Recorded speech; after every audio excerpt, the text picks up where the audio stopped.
What's up guys, Bronze Tech here with a new laptop review for the HP Omen 15.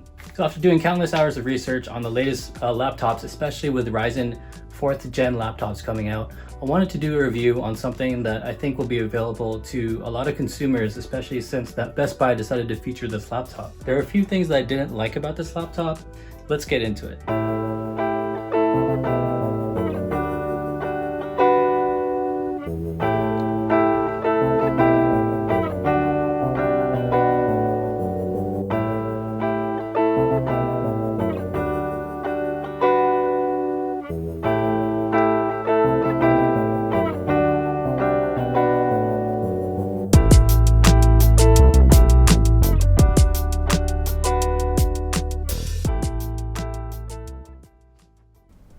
So HP decided to revamp their Omen series this year. They added a new logo, which is this holographic purple diamond, and new text under it. In addition, it is now a gray color with a matte finish. I personally love matte finishes because, it doesn't feel like it's some sort of piece of aluminum. It feels easier to grip. Alright, so here's the version I got from Best Buy. It's got the Ryzen 8-core 4800H processor with a 1660 Ti. So on the left hand side we have an AC jack, an Ethernet port, a USB 3.0 port, an HDMI port, a headphone jack, and an regular sized SD card reader, which is always great to see. On the other side we have a mini display port, a Thunderbolt 3 port, some vents for exhaust, and two USB 3.0 ports. On the back we have one huge exhaust, more on that later. It's definitely going to help with thermals. On the bottom we have this huge grill, which allows for a lot of air to come in. The thing I don't like about it is that it kind of lifts up the chassis a little bit more, but it's really good for cooling. So the inside is pretty awesome. It's got two huge fans, a really gigantic heat pipe, two NVMe slots, a 70 watt-hour battery, which is good for around 4 to 5 hours, an AX Wi-Fi 6 Wi-Fi card, and 8 gigabytes of RAM at 3200 speed. So the display I had no problems with. It's probably just as color accurate as any other gaming laptop. These are the specs that I got from HP's website. In addition, you could check out Bob of All Trades' specs on this. Apparently it has a 7 millisecond response time. I think it's just as good as my Razer Blade Advance, which has a 3 millisecond response time. And also it can reach to 300 nits, and it has a 97% sRGB color accuracy.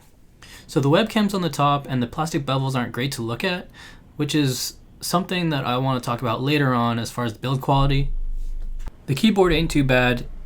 Everything's pushed to the left because there's this area for the arrow keys, and it sucks that there's no number pad. But regardless, it's a pretty decent keyboard with good travel. Kind of reminds me of the XPS series. So the keyboard is backlit. You can control the different colors via the HP Omen software. I wish you could turn off the lighting by pressing a button, but unfortunately you're going to have to adjust the brightness and everything through the HP Omen software. So the precision trackpad is pretty nice. It's made of plastic, kind of has a matte touch to it, but just a regular touchpad. Alright, so at the time of making this video, I couldn't record my performance benchmarks, but just take my word for it. You can compare it with the benchmarks that are posted online. So here it is. For Cinebench R28, I got 4,325 points, and for TimeSpy, I got 5,800. Now for a laptop with 8 cores that only gets up to 80 degrees when it's under load, that's pretty amazing. Currently, there is no undervolting program, so we're going to have to wait and see for that to be released. So one major drawback of this chassis is the lid. It's a plastic lid that doesn't protect the screen from flexing, and that worries me. Since the keyboard is recessed, you're going to see flexing on areas where the keyboard should be hitting the panel. This doesn't bode well for longevity, and when I store this in my backpack, I don't want to have to worry about the screen being flexed because my backpack is full. So for anyone who is traveling or anyone who wants a better build quality, definitely go for a different laptop like the Razer Blade or the XPS 15 because those will last longer. I think that this is definitely something that HP could fix, and hopefully they'll be able to fix it so that it can definitely protect this chassis from having to go get repairs. The heck? Why are there Valorant ads? So that concludes my review of the HP Omen 15.